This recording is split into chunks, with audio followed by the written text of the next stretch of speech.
Halo, traders. Assalamualaikum. Welcome back to my channel Simple Trade Analysis. Sesi kali ini kita akan melanjutkan bagaimana kita bisa melihat wilayah supply ataupun demand di market. Dan trading dengan metode supply and demand ini adalah trading dengan gaya yang complicated ya, yang sangat membingungkan. Ya mungkin bagi yang baru belajar, dan kalau mau belajar saya kira ini nggak terlalu begitu membingungkan lah ya. Asal Anda paham mungkin ya sudah gampang. Kenapa membingungkan? Karena kita mau memproyeksikan kira-kira di mana harga berbalik untuk naik dan di mana harga akan berpeluang untuk kembali turun. Nah, salah satu jawaban yang paling sangat mendasar adalah mempelajari teori supply and demand. Bila supply lebih besar daripada demand, maka harga akan turun. Bila demand lebih besar daripada supply yang berada di pasar, maka harga akan naik. Keputusan menentukan supply and demand ini sangat membingungkan, tapi sangat menantang. Karena kita akan bermain dengan kira-kira harga akan berbalik di mana, dan kira-kira harga akan terus melanjutkan atau harga berhenti di area yang kita sudah tentukan dan sesuai dengan analisa, atau ya harga akan melanjutkan perjalanannya saja. Menarik sekali karena memang ini sangat dibutuhkan mungkin saya bilang loyalitas yang tinggi untuk belajar ya, karena tidak sehari dua hari kita akan bisa menemukan style kita di metode trading dengan menggunakan analisa supply and demand. Baik, kali ini di hadapan kita sudah ada chart yang bisa membantu kita. Saya ambil di level H4 ya. Di time frame H4. Dan kalau kita perhatikan dari kondisi harga yang turun, kemudian mulai naik, kemudian tertahan di wilayah ini, break high, lalu membentuk area yang stabil, naik, ya. Artinya kondisi di area harga 124.50-an sampai 124.30-an ini merupakan kondisi yang cukup stabil di pasar, sehingga ini yang harus kita amati untuk next step ya. Kita sudah mengetahui bahwa kondisi yang cukup stabil di pasar atau harga yang stabil di pasar ini harga yang berada dalam equilibrium ya. Artinya tidak ada satu pelaku pasar yang mendominasi. Pelaku pasar berimbang sehingga harga itu bergerak naik dan turun dalam range tertentu. Nah, kalau kita perhatikan lagi di sini kondisinya cukup jelas ya. Ada candle naik turun ini di 4 jam. Kalau kita mau turun ke time frame H1 atau 30 menit, ini kondisi candlenya mungkin akan berubah menjadi seperti ini ya. Nah, naik dan turun sebelum pelaku pasar salah satunya buyer ataupun seller mendominasi. Di time frame 31 jam atau bahkan 15 menit akan membentuk pola seperti ini. Nah, ini dia ya. Nah, ini akan berubah jika salah satu pasar mendominasi dari pergerakan harga yang mencapai nilai seimbang ya, atau balance. Nah, ketika terjadi reaksi naik ataupun turun, maka ini kita sebut dengan imbalance ya. Ya, mau ke bawah atau ke atas, ini sudah terjadi imbalance.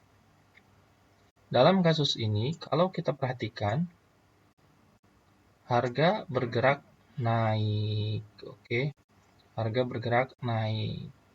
Banyak traders yang ingin melakukan aksi beli namun tertinggal pada saat closing candle di area ini ya. Kalau saya bilang ini 1, ini 2, closing candle 2 ini sudah menjadi pembeda. Maka wilayah ini kita kenal dengan demand lebih besar daripada supply yang tersedia. Sehingga harga itu naik. Permintaan banyak, barang sedikit, harga naik. Jangan merasa khawatir karena harga sudah naik. Nah, ini yang terkadang harus menjadi bahan perhatian untuk para traders ya. Jadi setelah harga naik seperti ini, kita membeli. Terakhir harga turun. Ekspektasi kita harga terus naik ya. Tapi setelah kita membeli, turun seperti ini, akhirnya kacau. Yang terjadi adalah margin call lagi ya. Nah, ini kita tidak harapkan. Berarti kita harus dengan cukup sabar menanti harga itu kembali ke wilayah di mana historicalnya sama. Ya. Demand lebih besar daripada supply yang tersedia. Kalau harga mengunjungi wilayah ini lagi, ya, maka secara kasat matanya kita sudah menemui wilayah yang seharusnya akan menjadi bahan perhatian penting bagi kita, yaitu ketika area mengunjungi wilayah ini lagi, kita sudah bersiap-siap menjadi posisi buyer. Kenapa menjadi posisi buyer? Ya, karena dari historical yang terbentuk di sini adalah wilayah berlakunya hukum supply and demand. Demand lebih besar daripada supply. Banyak permintaan orang ingin membeli, tapi barang itu sedikit yang tersedia. Sehingga yang terjadi adalah sama. Di sini akan mengalami kenaikan, dan ketika kita membeli di wilayah ini, harga naik. Oke. Nah, inilah yang harus kita perhatikan ketika kita menggunakan analisa supply and demand. Ya, berapa lama itu kan time frame-nya 4 jam, nunggunya berapa lama? Traders, begini ya. Anda pengen setiap hari trading tapi MC, atau Anda trading sebulan 2 kali tapi profitnya 2000%, 1000%, 500%, 100%, atau mungkin 20%. Kalau saya mau sedikit aja trade, tapi untung setiap trade itu bisa mengkalkulasi orang yang trading setiap hari. Nah, oleh sebab itu, ya nggak usah sering-sering trading. Trading itu ketika kita menjumpai momen. Trading itu ketika kita menjumpai setup yang mantap untuk kita melakukan entry di market. Ya, bukan setiap saat kita trading. Bisa teman-teman, kita setiap saat trading. Kalau saya turunkan premnya ini menjadi prem kecil, maka akan banyak sekali sinyal yang muncul dari penggunaan metode supply and demand.